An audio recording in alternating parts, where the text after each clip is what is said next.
वंशाकल्पतरुवश्च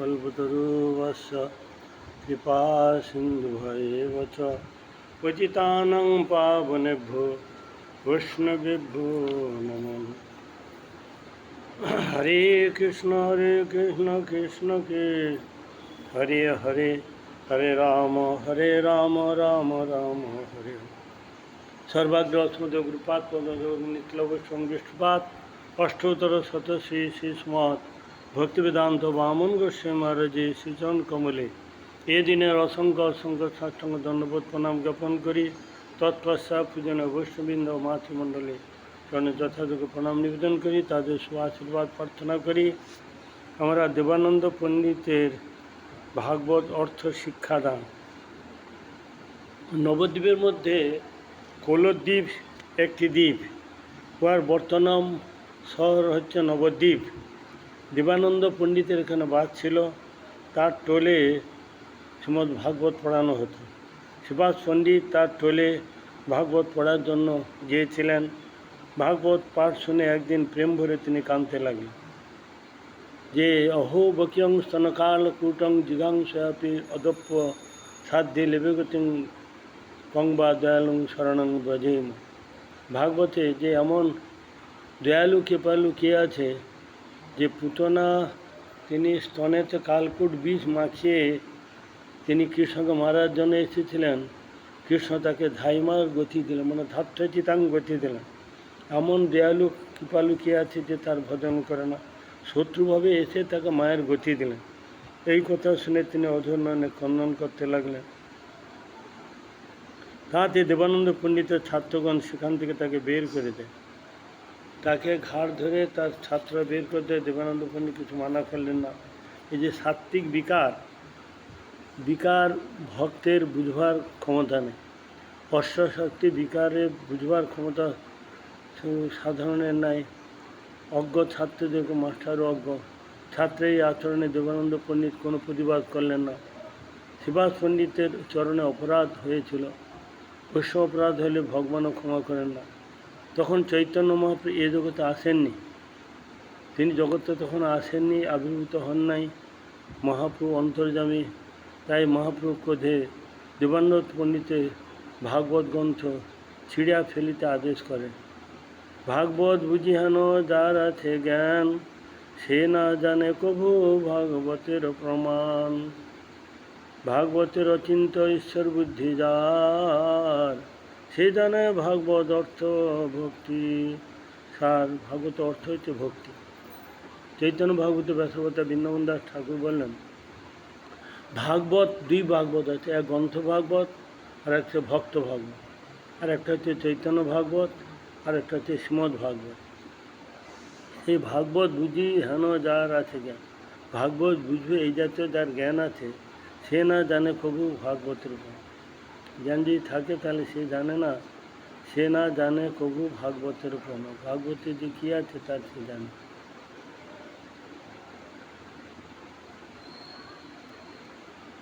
ভাগবতে অচিন্ত ঈশ্বর বুদ্ধি যার, যে অচিন্ত যে ভগবান, অচিন্ত যে ভগবান, এই জাতীয় ভাগবত ভগবান এবং গ্রন্থে যে অভিন্ন এ বুদ্ধি যার আছে, সে জানে ভাগবত অর্থ। সেই একমাত্র জানতে ভগবানের ওই অর্থটা হচ্ছে একমাত্র ভক্তিকে লক্ষ্য করেছেন। পরে গৌরাঙ্গর প্রেরণা মহাপ্রভু এসে সেই বক্রেশ্বর পণ্ডিতের কাছে গৌরাঙ্গ তত্ত্ব শুনে দেবানন্দ পণ্ডিত বিশ্বে অপরাধ বুঝতে পেরে সুভাষের চরণে মহাপ্রভু সুভাষ পণ্ডিত ও মহাপ্রভুর চরণে ক্ষমা ভিক্ষা চাইলেন। বুঝতে পেরেছিলেন যে ভক্তের জন্য অপরাধ হলে সব নষ্ট হয়ে যায়। দেবানন্দ পণ্ডিত কোনো সাধারণ ব্যক্তি ছিলেন না, তিনি কৃষ্ণ শোভা পণ্ডিত ভাগুরী মুনি ছিলেন। অতএব তিনি এ লীলা দেবানন্দ পণ্ডিত। তার পিতা হচ্ছে মহেশ্বর বিশারদ, তিনি বড় তৎকালীন বিদ্যানগর বিশাল পণ্ডিত ছিলেন। তার দুই ছেলে, এক হচ্ছে বিদ্যা বাচস্পতি আর হচ্ছে এই দেবানন্দ পণ্ডিত। এই দেবানন্দ পণ্ডিত তিনি মায়াবাদ, তিনি ভগবানকে নিরাকার নির্বিশেষ বলে জগতে প্রচার করেছেন। ভগবান নিরাকার, নির্বিশেষ, নির্গুণ। তার যে ভগ্নিপতি গোপীনাথ আচার্য, তিনি গৌরলীলা আগের লীলা ছিলেন বলদেব বিদ্যাভূষণ প্রভু। তিনি আবার এসে গৌরলীলাতে এসে তিনি হয়েছেন গোপীনাথ পণ্ডিত। তিনি ভগবানকে মানতেন, কিন্তু জীবনানন্দ পণ্ডিত ভগবানটাকে মানতেন। ভগবান নিরাকার, কলিকালে আবার ভগবানকে। তো যার জন্য মহাপ্রভু তাকে কৃপা করে ছিলেন বলে তিনি পরবর্তীকালে পরিবর্তন হয়।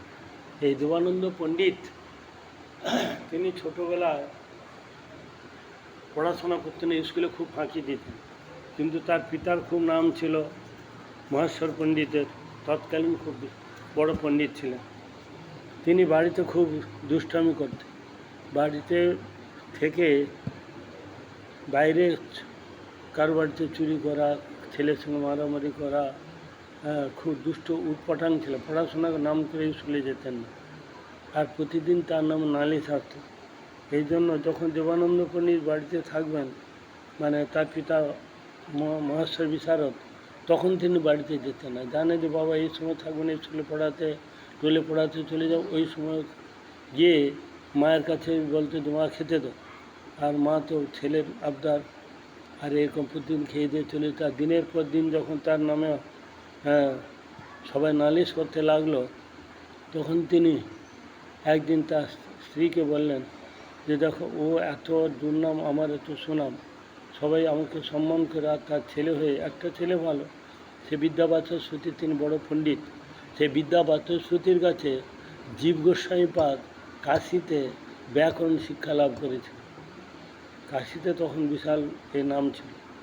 তো আর দেবানন্দ পণ্ডিত কী করতেন, আর শুধু দুষ্টামি করতেন, পড়াশোনা করতেন না। বাবার নাম আছে ঠিক, কিন্তু ছেলে খুব দুরন্তপনা হয়ে উঠল। একদিন বাবা রেগে তার স্ত্রীকে বলল, দেখো আমার ছেলে এলে না, ওকে ছাই খাওয়াও, ছাই দিবি, ছাই খাওয়াও। আর এই বলে রেগে তিনি তো বলে চলে গেল। আর বাড়িতে মা খেতে দাও, খেতে দাও। যখন এই মানে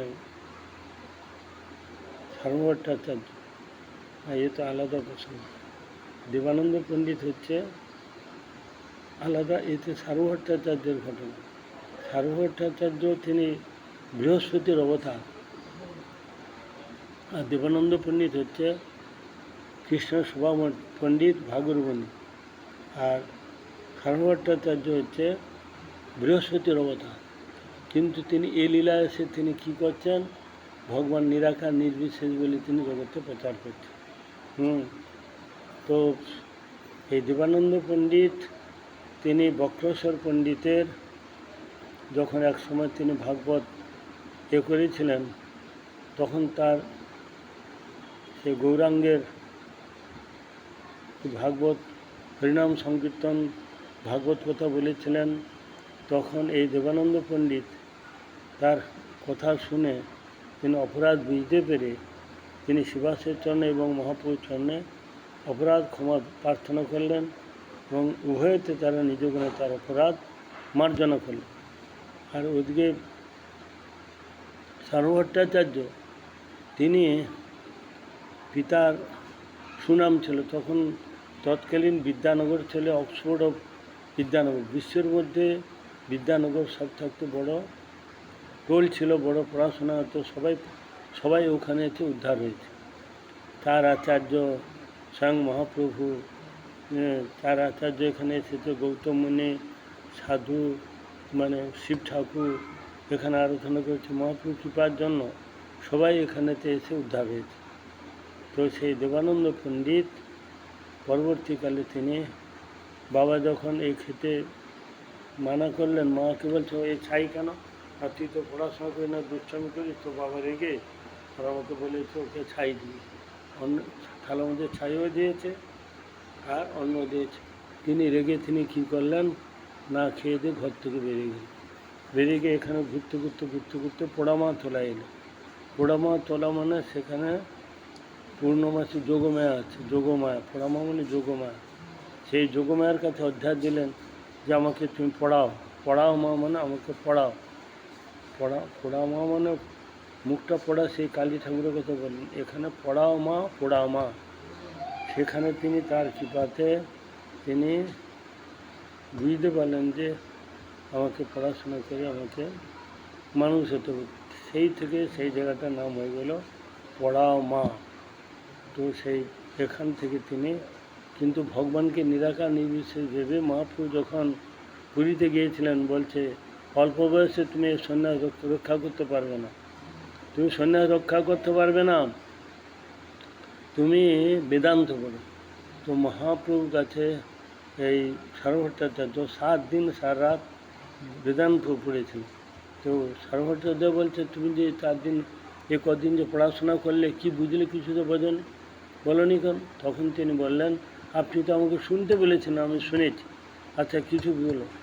তখন তিনি সেই বেদান্তে একটি শ্লোক থেকে বললেন আত্মার আমস্য মন নির্গন্থা ক্রমে পূর্বন্ত অহেতুকং ভক্তিং স্মিত সুম্বত গুণহরি। এই শ্লোকটা ব্যাখ্যা করতে পারল। তখন সার্বভট্টাচার্য আলাদা আলাদা করে বীরত্বের সহিত তিনি 9 প্রকারে ব্যাখ্যা করলেন একটা শ্লোকের উপর। মহাপ্রভুতে আর কিছু হয়, আমি যে সরস্বতীর বরপুত্র, আমার উপরে আর কেউ বলতে পারবে না। এই জন্য মহাপ্রভু সেই 9 প্রকার ছেড়ে দিয়ে আলাদাভাবে তিনি 18 প্রকার ব্যাখ্যা করলেন। তখন তিনি বুঝতে পারলেন ইনি কে, এবং সুন্দরকে ব্যাখ্যা, তিনি তো পণ্ডিত ছিলেন। উনার 9 প্রকার ছেড়ে দিয়ে যখন 18 প্রকারে ব্যাখ্যা করলেন, তখন তিনি বুঝতে গেলেন ইনি কোনো সাধারণ নয়। তখন তিনি তার চরণে পড়েতে সার্বভট্টাচার্য মহাপ্রভুর চরণে পড়ে তিনি শত শত শ্লোকের দ্বারা তাকে বন্দনা করছেন। বৈরাগ্য বিদ্যা নিজ ভক্তি যোগ শিক্ষার্থমেক পুরুষ পুরাণ শ্রীকৃষ্ণ চৈতন্য শরীরধারী কৃপম বুধির্যস্ত মহং প্রপদ্যে কালানষ্টং ভক্তি যোগং নিজং য পাদুষ্কৃতং কৃষ্ণ চৈতন্য নাম আবির্ভূতস্তস্য পদারবিন্দয়ে গাঢ়ং গাঢ়ং লীলয়তং চিত্তভিঙ্গম। তিনি এইভাবেতে শত শত শ্লোক বললেন। এই শ্লোকগুলো হচ্ছে ঝাড়ু দেওয়ার শ্লোক। মায়েরা যখন সকালে ঝাড়ু দেয় ময়লা পরিষ্কার করার জন্য, এইসব শ্লোক বললে কি হয়, সংসার দশা কম হয়, ভগবানের তো রতিমতি হয়। এগুলো হচ্ছে ঝাড়ু দিলে ময়লা যেরকম চলে যায়, এই সমস্ত শ্লোক বলে ঝাড়ু দেওয়ার শ্লোক বলা হয় এগুলো। তো এইভাবেতে তিনি তার অপরাধ বুঝতে পারলেন। মহাপ্রভু তাকে ষড়ভুজ দর্শন দিয়েছিলেন। তিনি এক হাতে মানে কি কৃষ্ণ যে বংশী বর্জন করছেন, এক হাতে দণ্ডকমণ্ডলু আর এক হাতে হচ্ছে রামচন্দ্র তীরধনু আর বংশী আর হচ্ছে এই 6টা এই ষড়ভুজ তাকে দর্শন দিয়েছিলেন। তখন তিনি বুঝতে পেরেছিলেন অন্য কোনো সাধন নয়, যে আমার প্রভু তাকে কৃপা করে তাকে দর্শন দিয়ে তাকে উদ্ধার করেছে। এইভাবেতে সার্বভট্টাচার্য মহাপ্রভু কৃপার দ্বারা তিনি পরবর্তীকালে মহাপ্রভু চরণে ভক্তি করেছিলেন। মহাপ্রভু তাকে উদ্ধার করলেন। তার যে বন্ধু যে রায়রমন্দ, তার কৃপাতে তাকে তিনি উদ্ধার করলেন। তিনি শূদ্র নিজ জাতি ছিলেন। তিনি এইটাই দেখাচ্ছেন, মহাপ্রভু তাকে নিজ জাতিতে এনে কৃষ্ণ ভজনে নাহি জাতি কুলাদি বিচার, যেই ভজে সেই বড় অভক্তি ইচ্ছা, এইটা জানাবার জন্য তাকে নিজ কুলে এলেন। উদাহরণ দত্ত ঠাকুর নিজ কুলে এলেন। নিজ কুলে এসে তিনি নামাচার্য হরিদাস ঠাকুর যবন কুলে এসে তাকে আচার্য করে দিলেন। মহাপ্রভু দেখাচ্ছেন যে কৃষ্ণ ভজনে কোনো জাতিকুলের বিচার না, যেই ভজে সেই বড়। তিনি এইগুলো দেখে জগৎবাসীকে শিক্ষা দিলেন যে কৃষ্ণ ভজনে কোনো শুধু ব্রাহ্মণ বর্ণের শ্রেষ্ঠ ভজনা করবে, যে কোনো কুলে যে কোনো বর্ণে, কিবা বিপ্র কিবা না সেই শূদ্র কেন নয়, যেই কৃষ্ণ তত্ত্ববেত্তা সেই গুরু হয়। সে যে কোনো তত্ত্ববেত্তা হলেই গুরু হবে। তার উদাহরণস্বরূপ রামচন্দ্র যে গুরু করেছিলেন বশিষ্ঠ ঋষিকে, তিনি বেশ্যাকুলে এসেছিলেন, নিম্নকুলে এসেছিলেন। কিন্তু কুলের বিচার হবে না, যে কৃষ্ণ মুচি হয়ে সূচি হয় যদি হরি বাজে, সূচি হয় মুচি হয় যদি হরি চাজে। এই জন্য সবসময় আমাদের হরিভজনটাই তো আমাদের মনুষ্য জীবনের কর্তব্য, কারণ হরি হচ্ছেন হরণ করেন আমাদের কামনা বাসনা, যত প্রকার রোগ শোক মোহ সব হরণ করেন বলে তার নাম হচ্ছে হরি। জীবের জীবের একমাত্র কল্যাণের জন্য তিনি এই জগতে এসেছেন। যে কৃষ্ণ বলি সেই জীব অনাদি বহির্মুখ, অতএব মায়া তারে দেয় সংসারেতে দুঃখ। এই সংসার থেকে দুঃখ মোচনের জন্য মহাপ্রভু হরের নাম হরের নাম হরের নামই বা কেবলম কলৌ নাস্তব্য নাস্তব্য নাস্তব্য গতির অন্যথা। যে হরিভজন হরিনাম ছাড়া যে গতি নাই গতি নাই গতি নাই, এই শিক্ষাটা জগৎকে দেওয়ার জন্য তিনি এই জগতে এলেন। বাঞ্ছা কল্পতরু হর্ষ কৃপা সিন্ধু পতিতানাং পাবনেভ্যো বৈষ্ণবেভ্যো